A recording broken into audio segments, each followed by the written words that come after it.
All right. Hi, everyone.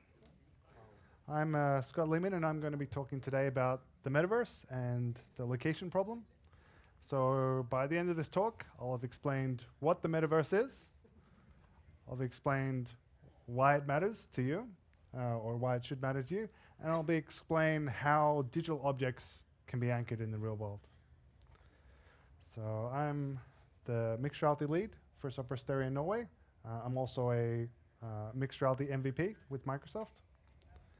And I've kind of taken a bit of a journey through the world. I was born down the bottom of Australia on the island of Tasmania, and I've worked my way up to the top of the world here in Norway. So to start off with, what is the metaverse? Who here feels like they've got a good handle on what the metaverse is? Okay, a few hands up.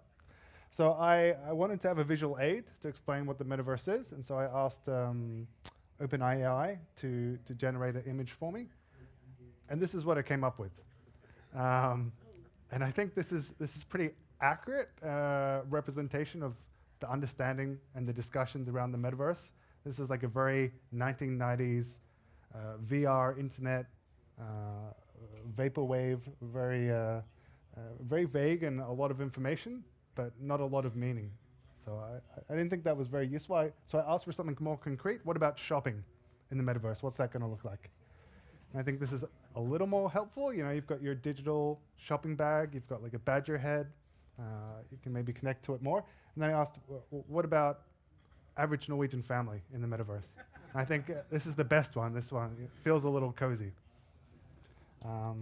But what's the metaverse according to me in words? So I see it as an evolution of the internet, building upon spatial computing.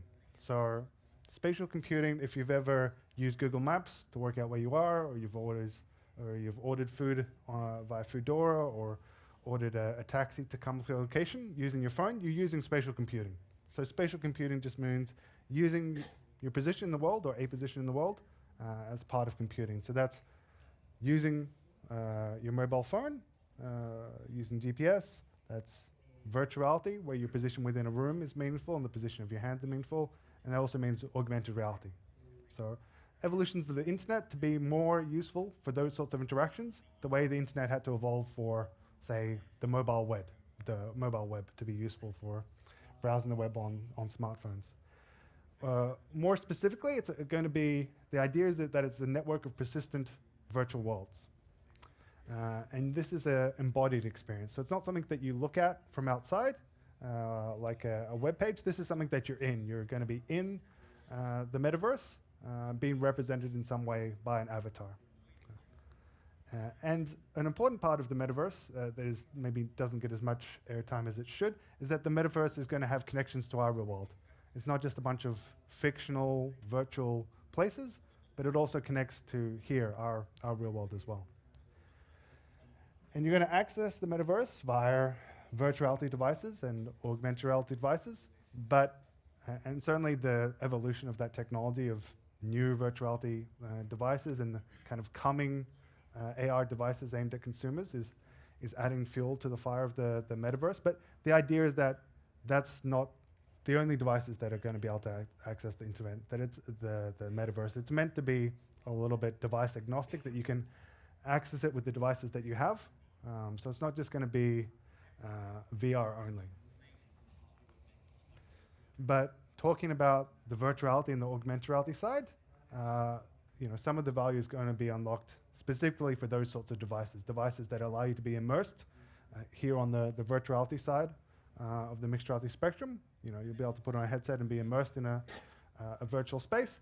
And then you'll have devices like your mobile phone that allow you to see digital information in the real world, and also consumer-grade wearable augmented reality devices. So this is the HoloLens 2, which is an enterprise-grade augmented reality wearable device. You put it on, it has transparent visor, so you can still see the real world and walk around and do your job, but you're seeing holograms embedded in the real world.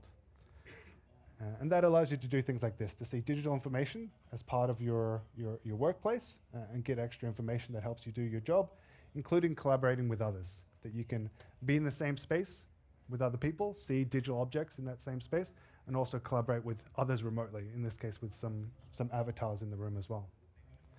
So that's going to be part of the value of the metaverse. This is Meta's, formerly Facebook's, vision of the metaverse. And they're a social media company, so it's a very social image. You've got people that are playing games together, both in virtual environments and in the real world, seeing each other as digital holograms in the real world, people being represented as cartoony avatars, as well as more realistic depictions, such as in the lower right, where they look lifelike, and then seeing each other as they're playing games together or going to virtual concerts and so forth. So this is Meta's vision, and they're a social media company, so it's in line with their vision. But this isn't what the metaverse is. Meta doesn't own the metaverse. They're not building the metaverse. They have aims to try and contribute to its growth, but it's not a product that's going to come out. It's a concept, and Meta didn't invent it. So the concept of the metaverse came from a science fiction novel called Snow Crash that came out in 1992, written by Neil Stephenson. And this is kind of a cyberpunk satire dystopian novel. It's not a very pleasant world that they live in. The corporations are incredibly powerful nation states. Government has got very little power. There's very little job security and live-in security. The main character is an incredibly talented developer who lives in a shipping container and delivers pizza for a living for the mafia. So it's not a great place to be in, but they have the metaverse, which is a digital world that they can travel as avatars, and your avatars reflect a lot of your social status, and there's digital real estate that you can buy, but it's also augmented reality as well. So you can take Google Maps and project it onto the real world to get about. You can project 3D building plans on top of a building to understand how you could navigate that building. And it's also used for things like drones and other autonomous vehicles in order to understand and navigate the world and talk to each other. So that's what the metaverse is within the context of Snow Crash. And they also kind of predicted the phenomenon of glass holes around Google Glass. Within the book, they've got people who are classified as gargoyles, and these are people that are always jacked in. They're always jacked into the metaverse, streaming from the real world and sending that surveillance data back into the metaverse. So they kind of predicted that constantly streaming data from the real world onto the internet might upset some people. So they're kind of like frowned upon a little bit, these gargoyles. And they also directly inspired Google Earth. They have an application within the novel called Earth, and it directly led to how Google Earth was developed. So a lot of the questions about the metaverse are, don't we already have the metaverse? Isn't Second Life a metaverse, or GTA Online, or World of Warcraft? We have all these online worlds already. What's the difference? Isn't this just video games? And around this subject, I particularly like the thinking of someone called Ralph Koster, who was a designer for Ultima Online and Star Wars Galaxies. He's got a lot of experience with online worlds and how they're developed and what they mean. And he says, there's been a long history throughout gaming of having online worlds, first having just text-only online worlds, and then more MORPGs and so forth. That's not the metaverse. So if you have enough online worlds together, and you can move through them, and they can have an exchange of data, an exchange of, say, items, okay, that's a multiverse, and that's a much rarer thing. Mostly these online worlds are very concrete silos, and you don't have a lot of communication between them. And then if you take a multiverse, and you build connections to the real world, to our world, then that's a metaverse. So that's how he differentiates the metaverse from all these existing online worlds like Second Life. And these connections to the real world also include mirror worlds. So these are digital twins of the real world. This is the Sopra, or some floors of the Sopra Stereo Oslo office. And so this is a digital copy of the real world. And so you could have interactions via these mirror worlds. So I might be actually in the physical Sopra Stereo offices doing some task, and then another colleague is collaborating with me from the mirror world of the Sopra Stereo office. So I would see them here in the real world, in the office where their avatar is, and they would see me within this mirror world, my position as well, and we could have collaboration in that way.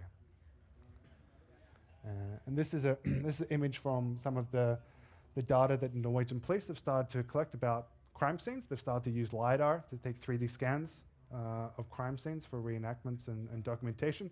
And you can imagine in the future, someone going out in the real world, someone doing some inspection. Okay, we've seen some skid marks here. Let's add this back into the mirror world of the crime scene so that someone remotely can see their position of their colleague out in the mirror world of the real world and see the information that they're adding to this mirror world in real time. But what's it for? What is the Metaverse for, actually? So part of it is going to be collaboration, collaborating and socializing with your coworkers and your family and friends in VR, but it's also going to allow collaboration in the real world via augmented reality. You'll be able to be in the same place, seeing digital objects at the same time, have collaborations that aren't normally possible, and also collaborate with people that are seen remotely as avatars. So maybe cartoon avatars like this, or a more realistic avatar, like I'm showing here, where I'm collaborating with a coworker, and I'm being streamed in real time in 3D video to help him complete a task on a real world object. So this is a more realistic form of avatar, and allows a different type of collaboration where he can look me in the eye, I can look him in the eye, he's seen me in physical scale, he wants to give me physical space, he doesn't want to walk into me, and I can point to things physically in the real world. And it will also be used for visualization of things that are inherently 3D, like the human body. So we're working with surgeons as part of the Holocare project to help surgeons plan surgeries, such as for liver surgeries and heart surgeries. And this is useful to them because the human body is 3D. And so if you take information that is inherently 3D and flatten it down to IKEA-style instructions, you lose something. And so just viewing and collaborating around things that are 3D, like the human body, or buildings, or objects around, that's going to be a big part of the benefit of the metaverse as well. Including visualizing things in 3D in the real world, such as having building plans on top of a construction site.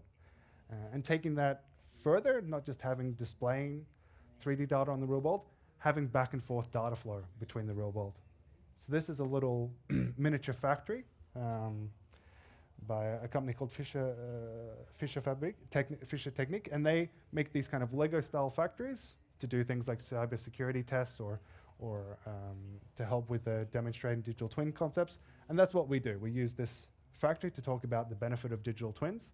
What happens when you take all the sensor data that's available on this little miniature factory, send it to the cloud, have a digital twin? What can you do with that? And so part of what we do is we sync that data up with, we have the 3D models of this miniature factory, and so we can have a virtual tour. You can go into a life-size version of that miniature factory and navigate it and do some training, but also see the live sensor data that's being coming out of that actual factory. Okay, what's the air quality in there? What's the noise level? What's the brightness levels?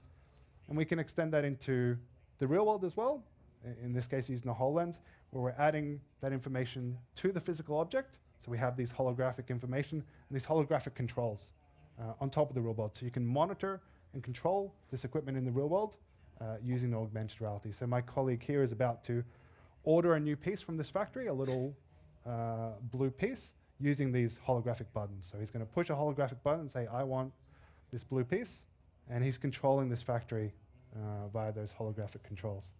So it started to take a blue piece out of the warehouse. And we can see this live sensor information that's coming back from the factory as well as the labels that are on top of the different parts of the miniature factory. So in this case, I can cover up the brightness sensor and see that data reflected in real time. Okay, something's gone wrong at the factory, the lights have gone out, and then we can see the historical data as well. So having that push and pull between the real world and the metaverse is going to be a big part of the point of the metaverse as well. But what has to be solved in order to make that happen, to have more insight and control of the real world via digital tools, is solving the location problem. How do you place digital information in the real world accurately? And this is a problem because this is where we live, or we do live here, a lot of us physically, but also figuratively, we live in a very unmapped world. So the insides of buildings are big blank spaces. The real-time information about what's going on is a huge mystery. But if we can solve part of that mystery, we can start anchoring digital information to the real world. And we can say, based on where I know I am, here's some information that is useful to me. And so that would look like someone coming into a room with some device, identifying where they are, in this case placing a hologram, this holographic gem. Someone else comes in at a later time, they recognize this is the same spot, and I can have access to the information later on. And then multiple people can collaborate around the same digital information at the same time using different devices, and you can start to do things like search for real components digitally. You can say, show me all the smoke detectors in the room, or show me the way to this exit, in the way that we're used to outdoors with things like Google Maps or GPS for driving cars. So how do computers know where they are right now? So GPS is something that we rely on a lot, and GPS is super useful, but it only works outdoors, and it's only accurate to about 5 to 10 meters on smartphones. So you're getting an approximate position of where you are. That's not really good enough to place things accurately. Where you think something is going to be different from me. So it makes it hard to collaborate and position things accurately in the real world. And you also get a lot of interference from tall buildings and bridges and trees, because the GPS signals will bounce off things, and you'll get like a false, it'll bounce off this building here, and you'll actually be a block away, but you won't know that. You can improve the accuracy of GPS with something called differential GPS, and this is used for things like surveying and agriculture, where you really need accurate, where am I in the real world? And this is where you have a ground station that is at a known place in the world, and it's basically giving you correctional data to the GPS receivers in the local area, saying, okay, I know you think you're at this position, but I know from the data that I'm receiving that you're actually going to be some meters this way. And so using that method, you can get down to 8 to 15 millimeters accuracy. But that requires special hardware, so it's not really a scalable solution for the metaverse.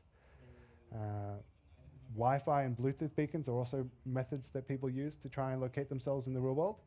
Wi-Fi is also very approximate, 5 to 15 meters indoors, 20 meters outdoors. Bluetooth beacons can be more accurate. You can get down to like 2 meters accuracy if you have multiple beacons, but you have to have a lot of beacons, because even though they have large theoretical ranges with no obstructions, really typically you get like 2 to 10 meters on smartphones indoors. So you have to have a lot of beacons around the area to get down to 2 meters accuracy.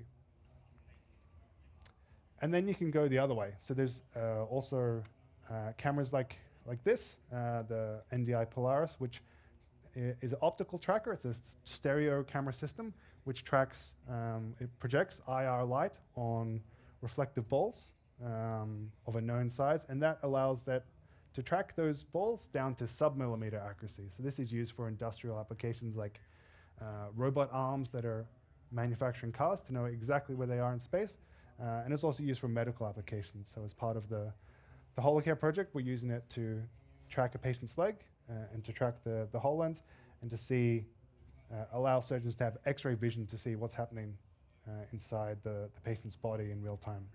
As that leg is being moved, they can see what's happening with the bones inside the body.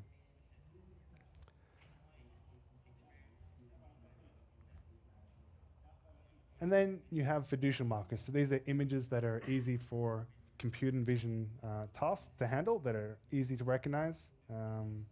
And these work quite well, that a headset can recognize one of these QR codes or another type of image and then position content relative to it, but it means you have to annotate the world with these stickers in order to get it to work. And then you can try and recognize objects directly via their shape. And so one of the services that Azure offers is Azure Object Anchors. And this is where you upload a 3D model of a real-world object between 2 and 10 meters, say a car, and then the HoloLens 2 can recognize that car and place content relative to it. So it's, in this case, Toyota is using it to place the internals of a car for people doing maintenance tasks on a car, so they can see exactly what they need to check. Okay, this is where this component of the engine is going to be. This is what I need to check next. And so this is what that looks like, where you have a real-world object, and it's detected based on its physical shape. And so that's a way to find objects in the world and anchor content relative to objects. And we tried that with our little miniature factory as well, where we had the 3D model. It wasn't one-to-one, because the reality and the plan are not one-to-one. There's all sorts of wires and so forth that weren't represented in our 3D models. So we went and used phototelemetry to make our own new 3D model of the actual physical object. And this is where you take many, many photos and do some processing to create a 3D model. And then we could import that in and place digital content relative to that 3D model and recognize that factory. And then more broadly, there's SLAM. Does anyone know what SLAM stands for? Okay, it stands for simultaneous location and mapping. And so this is a computer vision task where you're both at the same time mapping a 3D space and also working out your location within that space. So you're creating a map while also position yourself within that map at the same time. And this is useful for robotics so that robots can move around the world, but it's also really useful for virtual reality. If you have a VR headset that isn't using base stations, this is probably what it's doing. It's mapping the space around it and locating itself within that space, and it's super important for augmented reality devices. This is what that looks like. So we're making a 3D map of the world. Okay, there's this table here, there's these chairs here, and this is my relative to position relative to this table. And so this is a great way for devices to tell where they've been, how they've moved around a space, but it doesn't tell you where that space is within a larger context. So this table could be within Australia, or it could be in Norway or Hong Kong or anywhere in the world. So it's hard to add relevant data on top of this place because I know where I've been within this space, but I don't know where it is in a larger frame of reference. And this is where visual positioning comes in. And this is a real, help and I would say a real promise to solving the location problem for the metaverse. And this is where you're using cameras to recognize unique features of environment. So you're using the cameras that you already have on your smartphone or on an AR headset to recognize kind of a unique fingerprint of the space that you're in. So you can say, I've seen this place before, I know where I am. I'm in this room at NDC, or I'm at this position in the park. And this can be up to centimeter level accuracy. And this ties in with the idea of an augmented reality cloud, which is a 3D map of the world that you can use to connect augmented reality information on top of. That you can, if you have a 3D map of the world, you can start adding useful digital information on top of the real world. The point of these visual position systems is that they're persistent, so they'll remain the same over time, and that they'll allow collaboration, both over time, that you can add digital information in the real world that people can see later, but also at the same time, that you can be in the same place and use this visual positioning to collaborate together. You'll see the same things at the same place, just like you would if you were interacting with real-world objects. And a lot of companies are working on these visual positioning systems, both big companies and startups. Microsoft have got their own system called Azure Spatial Anchors that I'll get into. Google have got cloud anchors, and they're working on something called Earth Cloud Anchors, which are these visual positions tied to real-world GPS locations. Niantic have got the Lightship visual position system, which I'll also talk about a little bit. And Apple have got AR geo anchors. And this is where they're using, for the Apple Maps in some countries, in some cities, they'll be driving cars around, collecting LiDAR information, mapping the world in 3D, so that if you have your smartphone out and you're looking at Apple Maps, it's using that visual information. It's not just using the GPS, it's using the visual information of, okay, this is the 3D shape of this building, and then you can start getting centimeter level accuracy of where you are in the world instead of meters. Although that's only available in certain countries where they're actually doing that scanning of the real world.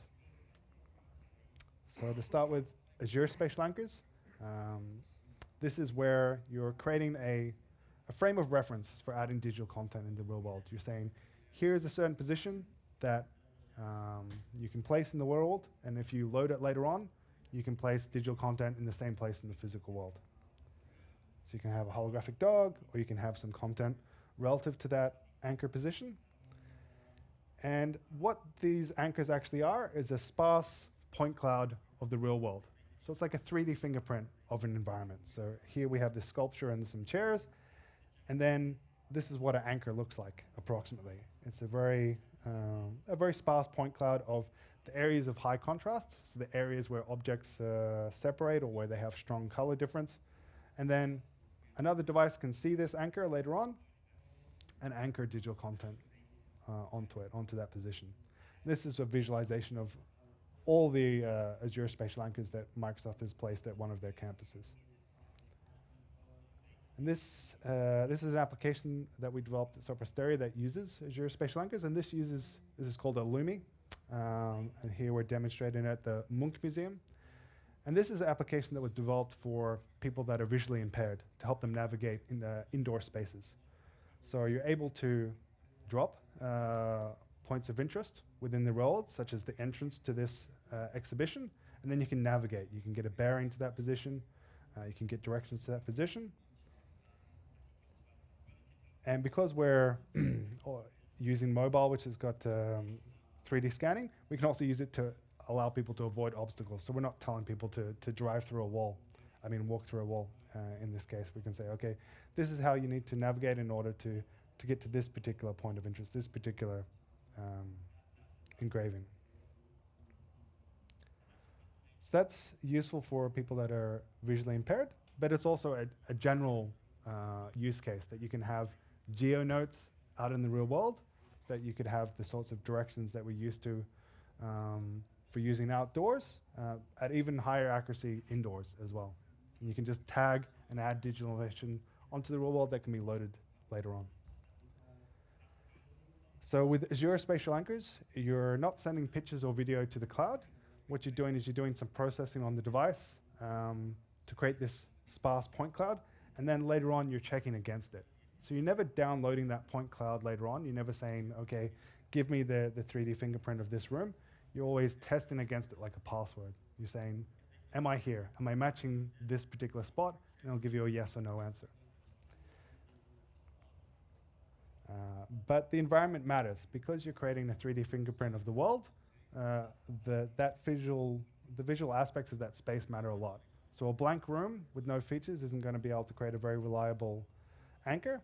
And also if the furniture in that space changes a lot, it's not going to be able to recognize. If we took this room, created an anchor, and then moved the chairs about, it's not going to be able to find that anchor again.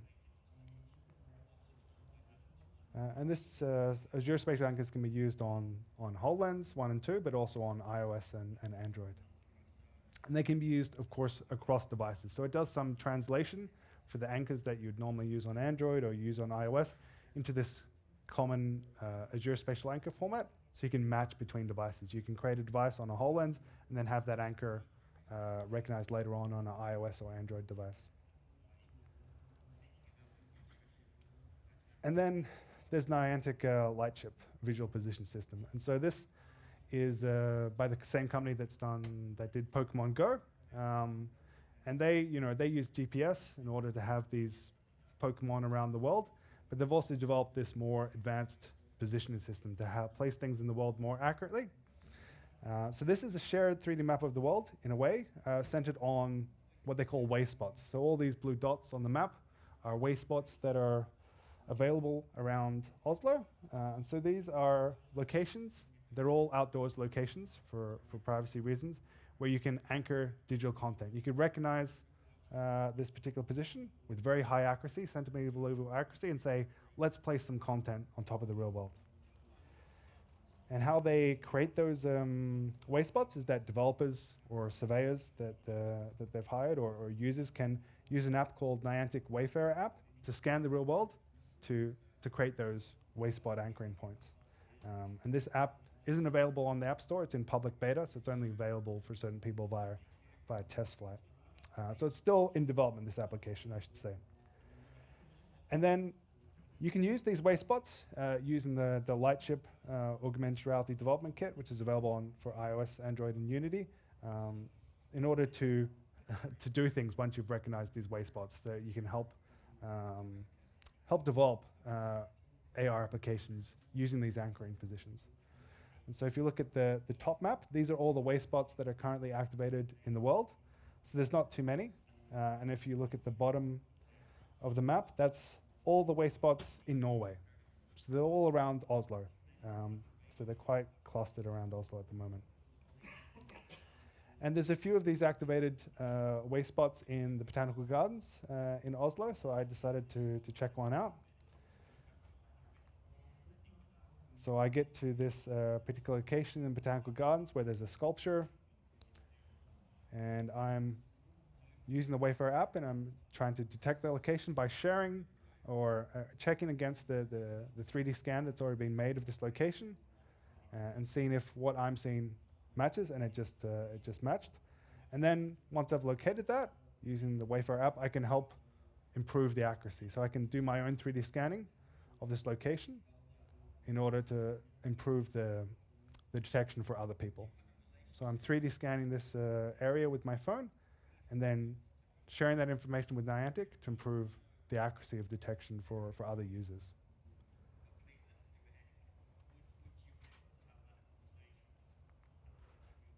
And what can you do with this? So this is an example application from Niantic about some of the functionality of their augmented reality development kit for Lightship.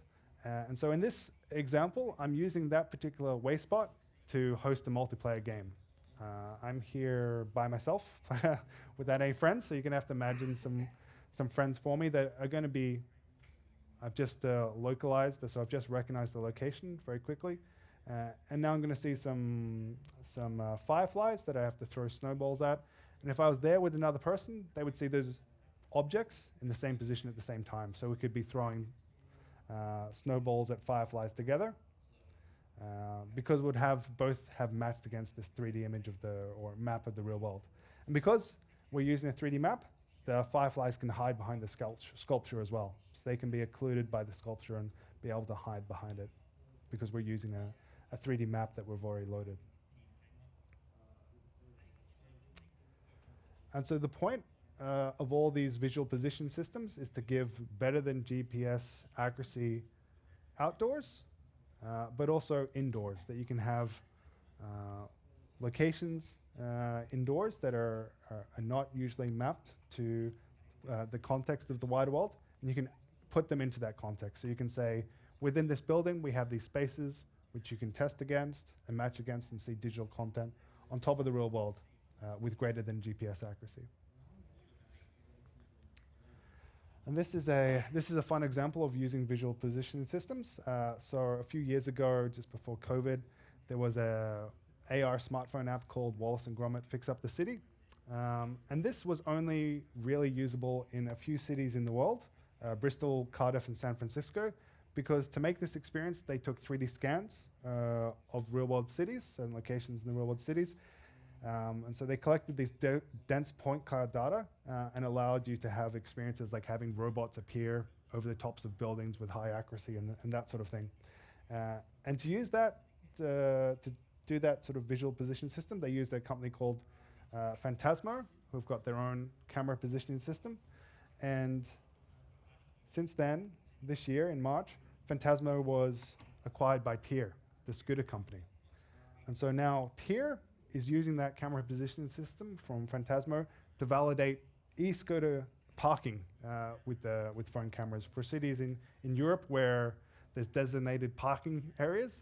They can do 20 centimeter or less accuracy to say, okay, you've put the scooter here, it's parked. It's not just lying in the street somewhere or in some random location. So for the cities where they've done that scanning, Paris, London, New York, Düsseldorf, and Leipzig, they're using that same technology that enabled this Wallace and Gromit, this kind of fun experimental game. They're using it now for very kind of practical and everyday uses of, okay, are the scooters put in the right place?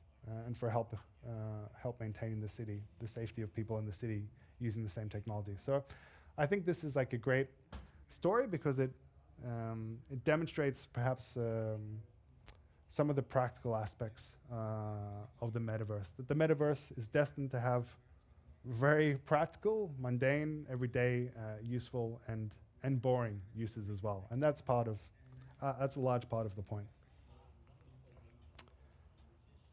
So why does it matter? Why does it matter to have this visual positioning system or to be able to anchor things in the real world?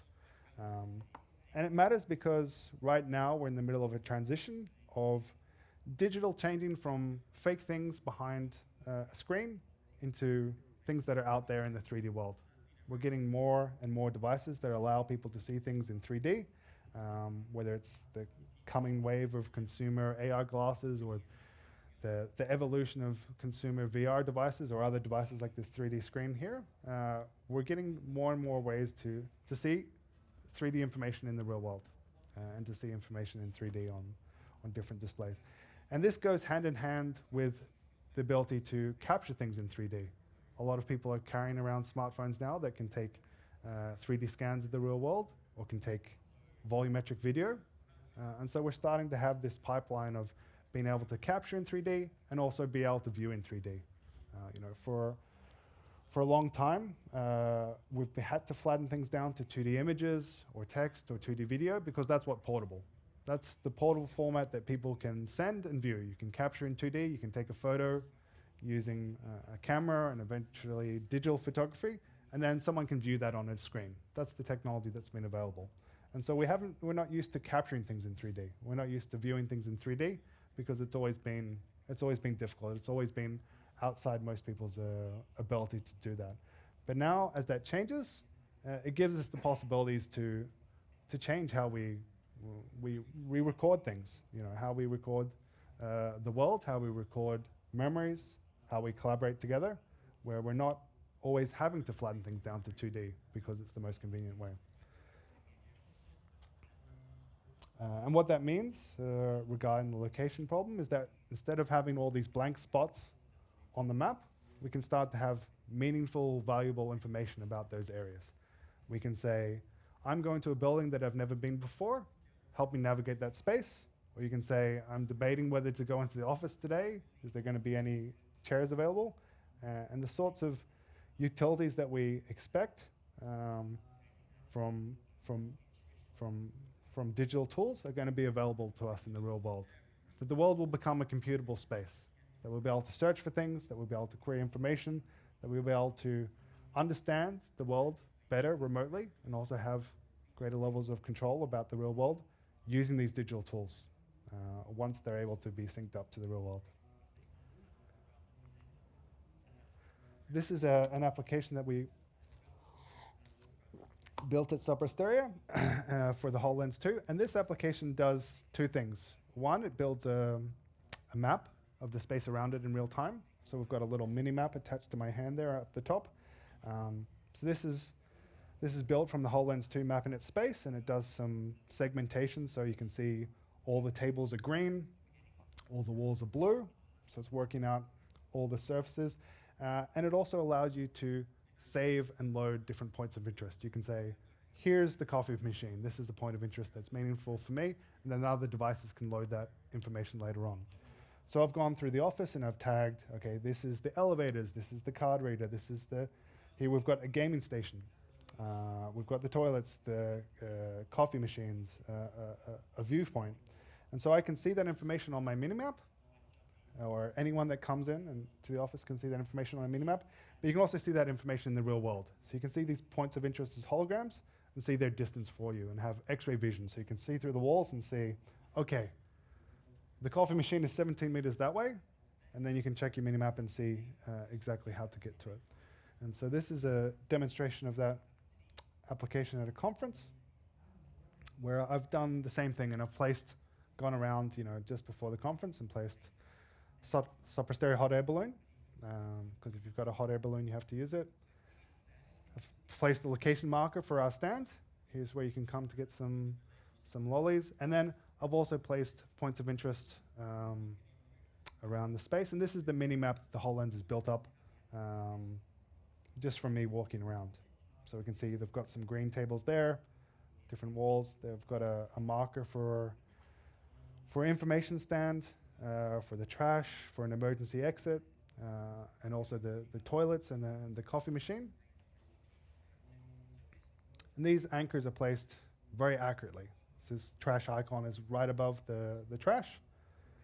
And we can use this ability to search for things that are hard to find, such as this fire alarm that's tucked around this corner here.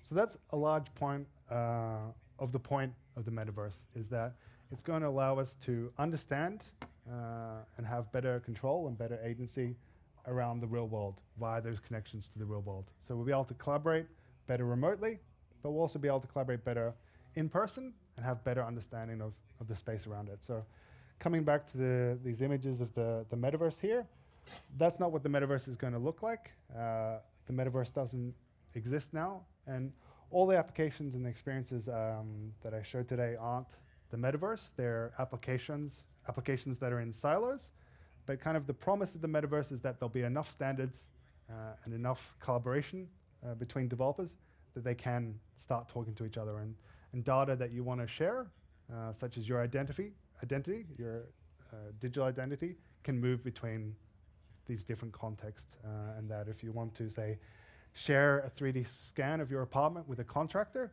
you can also have enough control and interchangeability of data formats to say, oh, well, I also want to use this to play video games and have aliens coming out of my walls. And so that's the dream of the metaverse, really, is standards for developers, and using those standards to provide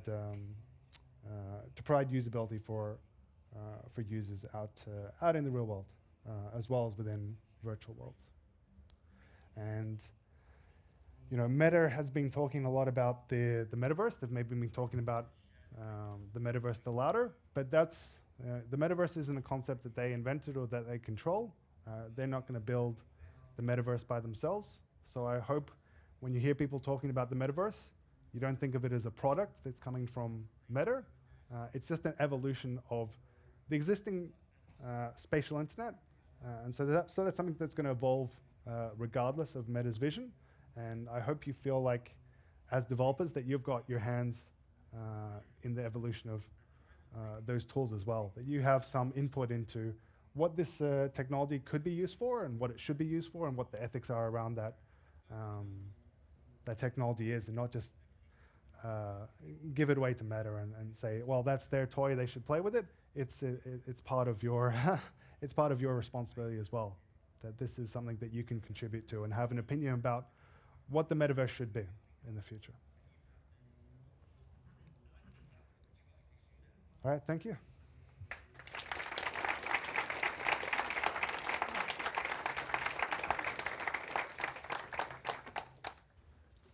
Is there any questions? Yeah.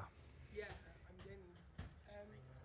The Metaverse, the term already existed before Facebook changed its name to Meta. My question is, what is your opinion about the name change? Yeah. So the question was, the concept of the metaverse existed before Facebook changed their name to Meta. Yeah, what is your opinion? What is my opinion on the name change? So I think it's it's very cheeky in a way. It's very cheeky to say, oh, we'll change our name to a concept that we didn't invent and we don't own. I can, Facebook has done a lot of incredible work around engineering for virtual reality headsets, and they're doing a lot of work for augmented reality devices as well. So I think that's super useful that they're making that investment, and I hope being in the position where they are, where they can afford to make a lot of investments into future technology, that they can kind of reflect back on their past and say, we want to get out of the business that we're in.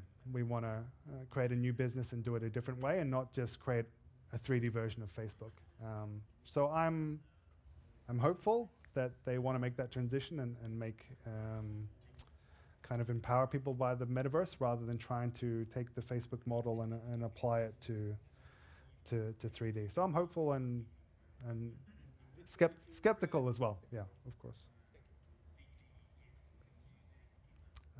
Yeah, you mentioned standardization of data. Is there any initiative or consortium or anything like that that is not tied to a company that is trying to make a standard for exchanging data in the metaverse? Yeah, so the question was around standards. Are there groups that are not tied to specific companies that are trying to evolve trying to propose data standards for the metaverse? And yeah, there's a few, or there's a lot of initiatives. So there's kind of group initiatives that large companies like Microsoft and so forth are contributing to. There's the Kronos group who have developed a standard for avatars, an open common standard for avatars. It hasn't been adopted broadly yet, but there people are thinking about these things, and there's also quite a few attempts at, okay, what should be the new data format for 3D information? And this is kind of a trickier problem than you'd think, because there's a lot of data formats for 3D information, and a lot of it depends on what field you're in. If you're in the building industry, or if you're in the games industry, or if you're in the film industry, they all have their preferences for how should data be stored in 3D, and there isn't always the cleanest workflow to translate between them. And so, of course, there's new standards that are coming forward now. GLTF is one of the formats that's getting more usage and more support for use in say, AR and VR. So that's promising. There's also another format that was developed by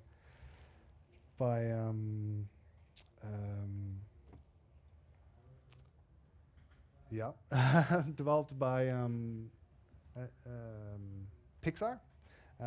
That's gotten a lot of support from Apple. So I'd say right now there's a lot of different competing formats, and it reminds me of there's an XKCD comic where some developers looking at a list of standard formats and saying, oh, there's too many. We need a new one. We need one new format to rule them all. Okay, I've invented it, and now I've made the problem worse. There's one more format to support. So, but there's definitely efforts around that are not just being driven by individual companies. So people are thinking about what should be the future of 3D information to make it more interchangeable. What's the formats that should be for avatars? If we want to have common avatars across different worlds, how should that work? So there are, and there's also a group called the Open AR Cloud, and there's a subset called Open AR Cloud Europe that is working on, how can we have an open AR cloud that isn't necessarily tied to a specific company as well.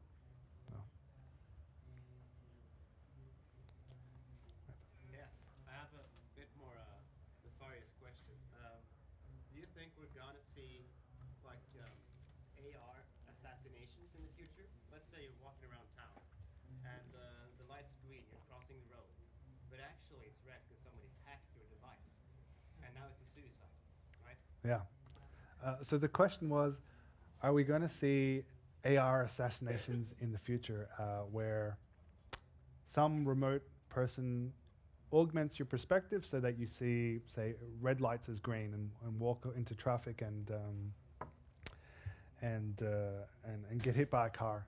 And I saw something similar in a Clive Owen picture. I can't remember the name right now, but that had that exact scenario where someone was having their perception of reality augmented against their will by a remote party, and they weren't just changing the traffic lights, they were disappearing cars from reality. So they were walking into an empty street, and then cars came along. So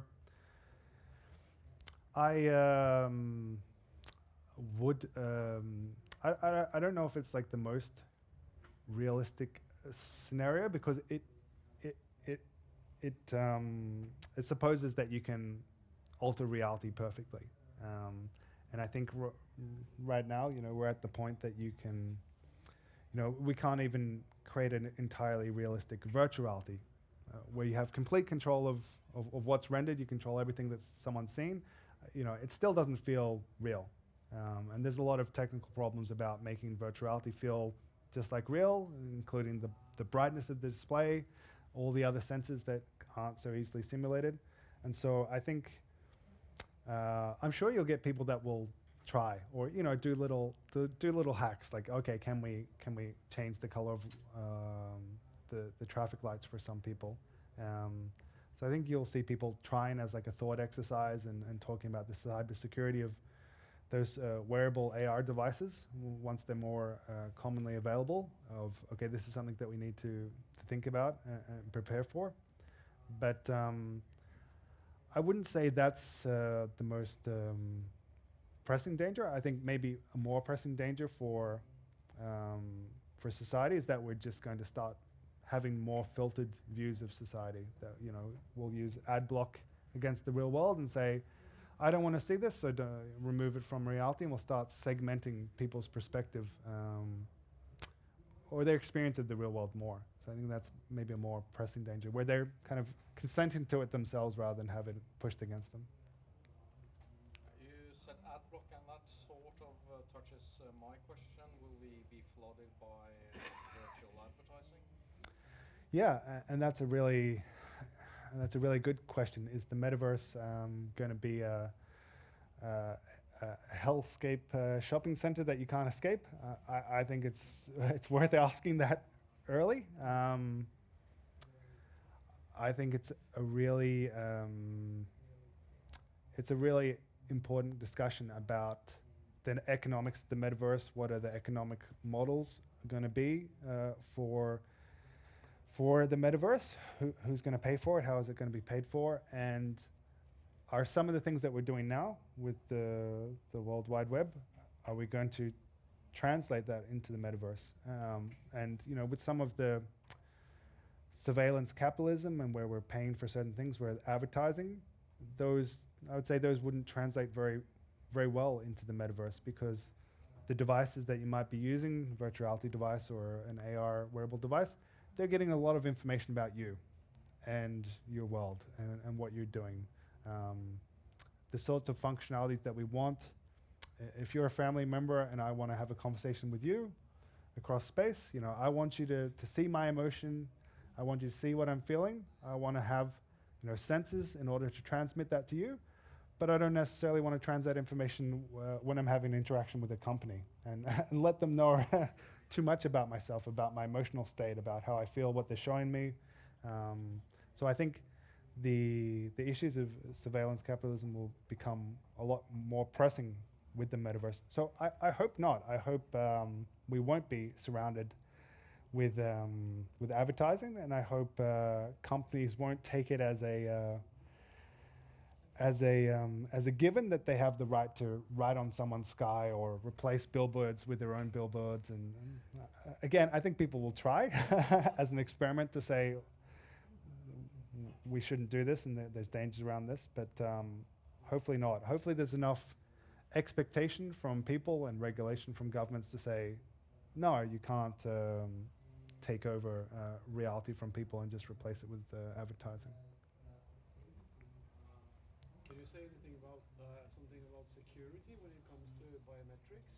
For instance, if you have an avatar that is a spitting image of yourself and it gets stolen by somebody else, they can access your personal data by using your biometrics. Are there any security initiatives taken on this side?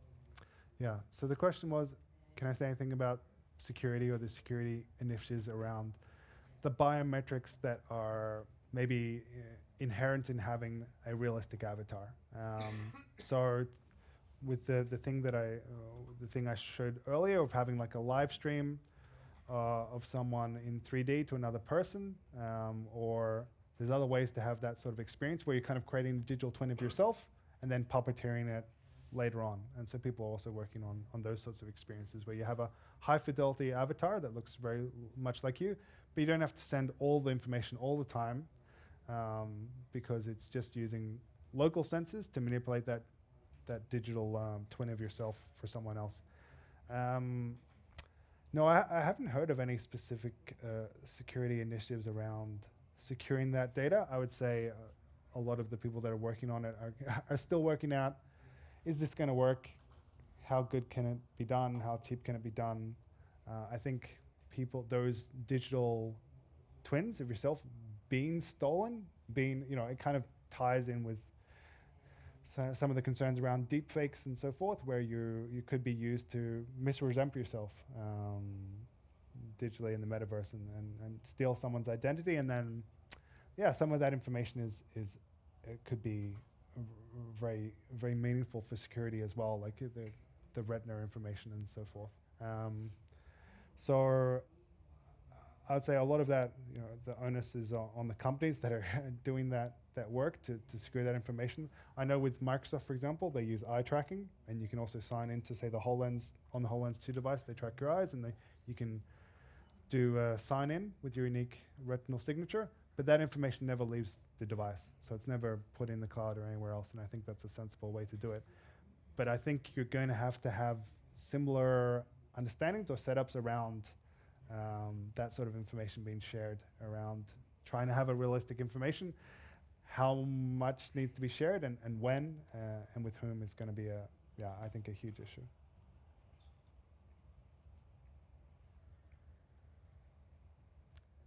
Any other questions?